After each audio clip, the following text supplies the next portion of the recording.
شصت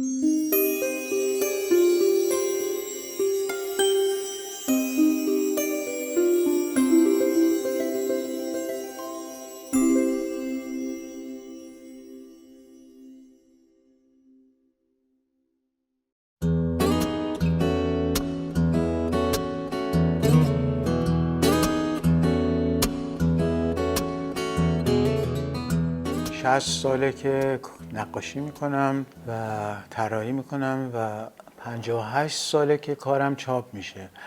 اولین طرحم که چاپ شد توی ماهنامه ارتش بود، چون پدر من افسر بودن و انتشارات و تبلیغات ارتش دست ایشون بود. از همون موقع شروع کردم کار کاریکاتوریست های دنیا و خارجی را که اون موقع تو مطبوعات ایران تازه باب شده بود و صفحه‌ای بود به عنوان شوخی و کاریکاتورهای فرانسوی و دیگران رو ترجمه میکردن میذاشتم. من از اون کاریکاتورها هم الهام میگرفتم و کپی میکردم و میکشیدم تا اینکه مجله اطلاعات هفتگی به این دلیل فرستادن دنبال من، چون آقای بود پیش پدرم که کار میکرد، برای در واقع لیات و سرکلیشه های اون ماهنامه ارتش رو میکشید و در مجله اطلاعات هفتگی آقای انور خامه‌ای اون موقع سردبیر بودن.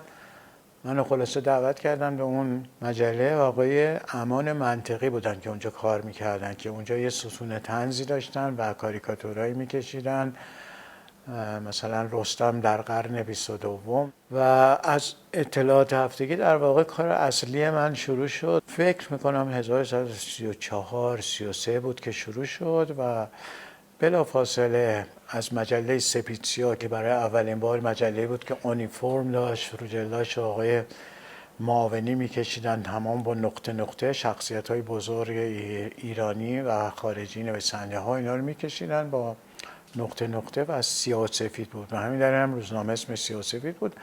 منو دعوت کردن اونجا و در واقع کار اصلی مطبوعاتی از اونجا شروع شد که آقای دکتر بهزادی با اینکه آقای تجارتچی اونجا کار میکردن بعضی وقتا 2 صفحه به من میدادن و این 2 صفحه کاریکاتور برای جوونی که تازه مثلا رفته بود کلاس اول دبیرستان و با پول خوبی هم میدادن و تحریریه‌اش هم همون موقع جیب شبایشون در می‌بردن. هر بار که من کار میدادن نقد دست من و این خیلی به هر حال برای من کیف داشت، لذت داشت و باعث تشویقم میشد. البته باید بگم که اوایل این کار من به خاطر پول کردم، ولی بعدها واقعا عاشق این کار شدم. یعنی به جای رسیده که دیگه بدون این کار نمیتونم زندگی کنم و فکر کنم و تمام شب و روزم در واقع با این هنر مشغوله.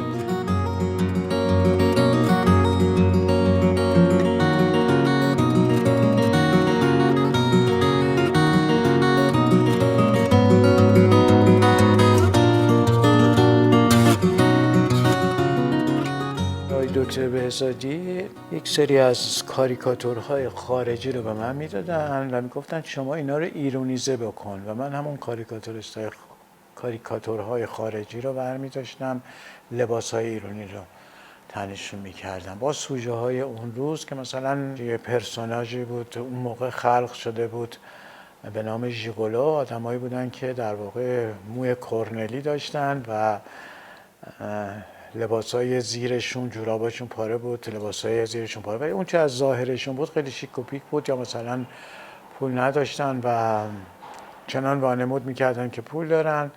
به هر حال اینا بهشون میگفتن مموش پشوتیان، چون یک پشتی اینجاشون بود. مموش هم به خاطر این موشون میگفتن، موی کرنلی روغن زده. و اینا شبا که میخوابیدن یه دستمال میبستن به سرشون که صبح موهاشون بالا وایسه.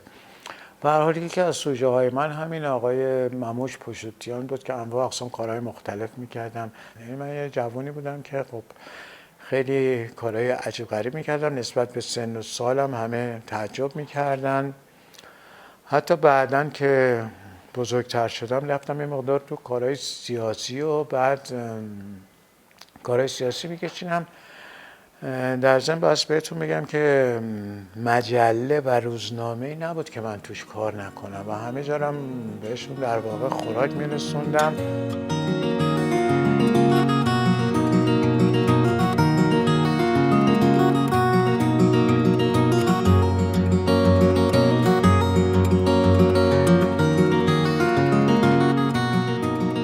بعد سعی کردم یه سری کارهای بدون شهر بکشم. و اون موقع هم کاریکاتورهای بدون شهر مثلا یه آدمی بود که فرمول داشت توی جزیره غرق شده بود و یه درخت خرما بود، یا مثلا مرتضی بود که روی سیخا خوابیده بود. به هر حال انواع اقسام از اینجور ایده ها که من روی این تما کار میکردم و همین تما باعث شد که من هی ذهنم رو پرورش بدم، گسترش بدم، تا زمانی که هنرستان تموم شد من تصمیم گرفتم برم آلمان. در مدت 2 سالی که اونجا بودم چندین روزنامه و مجله خارجی کار کردم و بعد از 2 سال برگشتم به ایران و در توفیق مشغول به کار شدم. روزنامه توفیق اون موقع خیلی محبوب بود و همه مردم دوست داشتن و من در اونجا بود که وارد یک کار حرفه‌ای شدم. یعنی مجبور بودم از ساعت تقریبا 7 تا 8 صبح بیدار شم و اونجا باشم 8 صبح تا 6 7 بعد از ظهر و هر روز کار بکنم. و این روزنامه توفیق فقط روزنامه نبود، سالنامه بود، ماهنامه بود، هفته نامه بود، کارت پستال داشتن و کاریکاتورهایی بود که برای آگهی ها میکشن و من تو همه زمینه ها کار میکردم و اونجا در واقع دستم راه افتاد، پخته شد. میتونستم خیلی کارهای مختلف انجام بدم. در عین حال این کارهای که قبلا تو آلمان هم کرده بودم سعی میکردم اونا رو لای اینا یه جوری جا بدم و در توفیق کار بکنم که اون موقع مثلا گذاشتیم اسمشو بدون شرح، که بعداً از همون کاریکاتورهای بدون شهر من کتابی به نام بدون شهر چاپ شد، مؤسسه فرانکلین، که اونجا آقای نجف دریابندری بودن و یه مجله‌ای هم داشتن به نام پیک کودکان و نوجوانان که اونم در واقع همیشه هر هفته من صفحه آخرش یه سری کاریکاتور میکشیدم.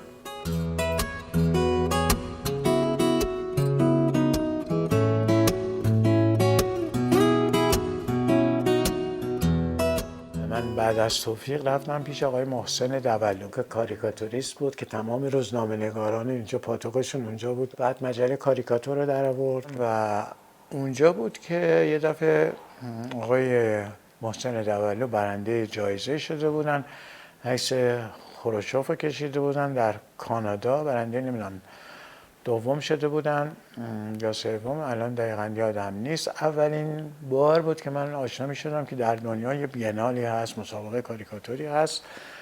به هر حال آدرس اونجا رو گرفتم و المپیک مکزیک بود اون موقع و من یه کار فرستادم و همون موقع به هر حال کار من اونجا باز برنده شد. داستانش هم این بود که یه مکزیکی بود، چون مکزیک ملت فقیری بود. اون موقع اعتراض میکردن که خب این ملتی که فقیره چرا این همه خرج در واقع مکزیکو خرج المپیک میکنه. و کاریکاتور من به این ترتیب بود که یک مکزیکی نشسته، حلقه های المپیک مثل زنجیری به پاهاش بسته شده و این کار برنده شده بود در کانادا. از اون به بعد من دیگه آدرس این نمایشگاهی رو بردم و هر سال کار میفرستادم. بچه ما وقتی که توی یک نمایشگاه معتبری شرکت میکنید و برنده میشید، فستیوال های دیگه دنیا هم به هر حال به آدرس شما رو از اونجا گیر میارن و براتون دعوتنامه میفرستن و تبدیل شده بود در واقع به یک کار جدید برای من که ارتباطی بود با دنیا و چند تا از کاریکاتوریست های ایران هم در واقع آدرس ها رو گیر آورده بودن کار میکردن و جالب بود که اون موقع کسی اگه این آدرس جایی رو داشت به کسی نشون نمیداد و قایم میکرد، چون میترسید اون یکی برنده بشه. ولی من از اول اینطور نبودم، واقعا همه همکارامو دوست داشتم، حسادت نداشتم، دوست داشتم کاراشون رو ببینم، لذت میبردم از کارشون، از نه تنها از کار ایشون، از کار هر کسی که تو زمینه من کار میکرد تعقیب میکردم. به هر حال همینطور ادامه داد و خودم حس میکردم که این کارهایی که من دارم میکنم داره نزدیک میشه به اون سبک بین‌المللی یا آدمکام همینطور. و اگر اون کتاب بدون شهرم رو ببینید میبینید که یه دفعه از اون کاریکاتورهای توفیق که کلاسیک بودن مثل کاریکاتوریست های ترک بودن یه دفعه کاملا عوض میشه و یه آدمکی توی کارهای من پیدا میشه که شبیه به کار آدمک‌های امروز من نیستن، ولی خب خیلی ساده ترن، یه شکل دیگه.